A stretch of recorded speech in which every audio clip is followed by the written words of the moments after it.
The gunman who killed 10 people inside a Buffalo Tops supermarket will spend the rest of his life in prison. Tensions running high at the shooter's sentencing hearing this morning. Alexis McAdams joins us with the latest. Alexis, this happened during victim impact statements. Things got pretty heated. What happened? Yeah, John, it was an emotional day in the courtroom. We knew that was going to be the case. This shooting happened 9 months ago, but this is still in these people's minds every single day. These heartbroken families talking directly to that gunman who took 10 innocent lives. One told the suspect she wanted to choke him out, and then there was chaos in that courtroom. Watch. They should let you have a couple hits, by the way. I'm a firm believer in rehabilitative justice. I think the justice system should serve everyone equally. But, like, you should get at least a couple hits. You know what I mean? It's kind of fucked up. It's kind of fucked up that they just, like, immediately separate you, you know? Just a couple, dude. Come on.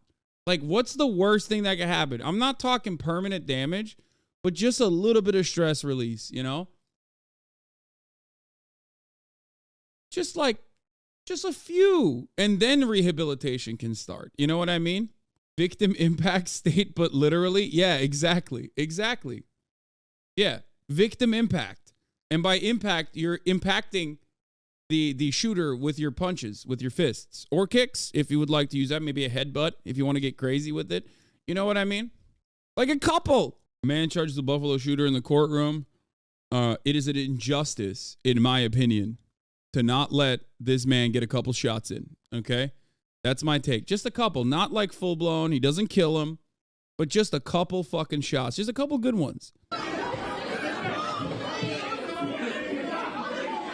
Yeah, and as that chaos broke out, they immediately rushed the suspect out of that courtroom. Peyton Gendron is sentenced now to life in prison without any chance of parole, charged with a long list of crimes, including domestic terrorism motivated by hate and 10 counts of first-degree murder. Back in May, the 19-year-old gunman shot and killed 10 black people at this supermarket in Buffalo, New York. Police say Gendron planned that attack for weeks and targeted those innocent victims because of their skin color. These are those innocent people who lost their lives gunned down, John, while just grocery shopping that day. 9 months later, Gendron apologized to those families in court. I did a terrible thing that day. I shot and killed people because they were black. Looking back now, I can't believe I actually did it. I believed what I read online and acted out of hate. And now I can't take it. This is such a weird thing to, like, have this, like, twit longer ass apology when, like, people make this kind of apology for, like, I don't know, buying something that was, like, considered unethical by Twitter or some shit. Not when you did one of the worst anti-black hate crimes in contemporary history. You know what I mean? It's like in the top 10. He's like, oh man, it's so crazy. Like, I just, you know, I wrote a manifesto, bought guns, trained specifically, and then targeted the one convenience store in the black neighborhood that is, like, close enough to where I live.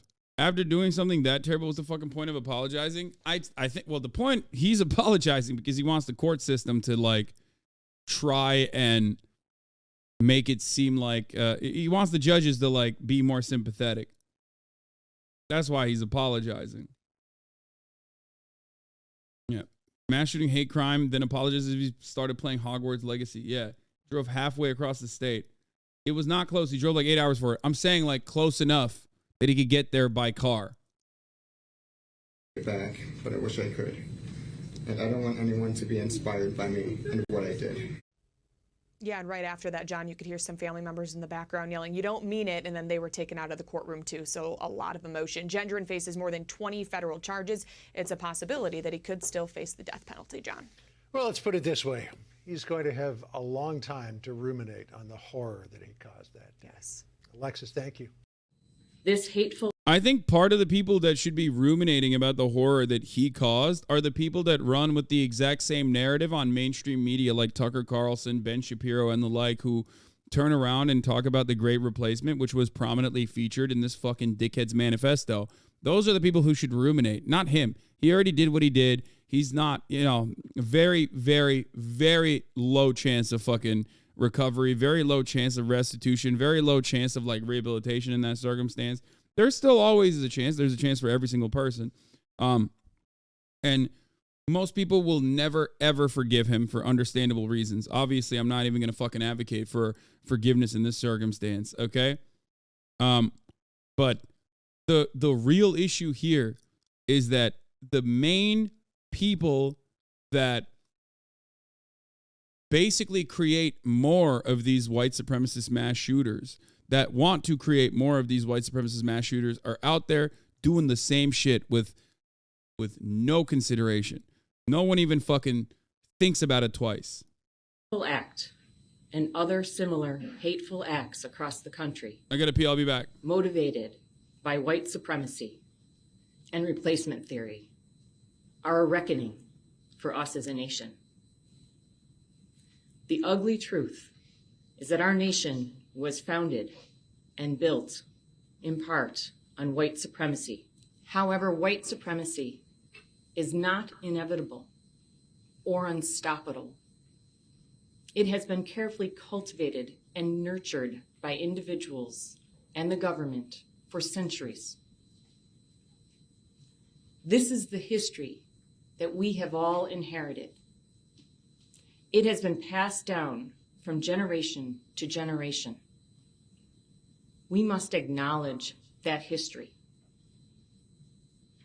See that history for what it is. Recognize it. And learn from it, or we are doomed to repeat it. Let ours be the generation to put a stop to it. We can do better. We must do better. Our own humanity requires it.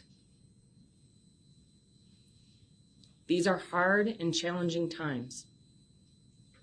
Our characters are being tested. The future of our nation is at stake. Are we up to the challenge? I believe that we are. In the words of Poet Laureate Amanda Gorman, there is always light, if only we are brave enough to see it. If only we are brave enough to be it. The stories of fear and survival.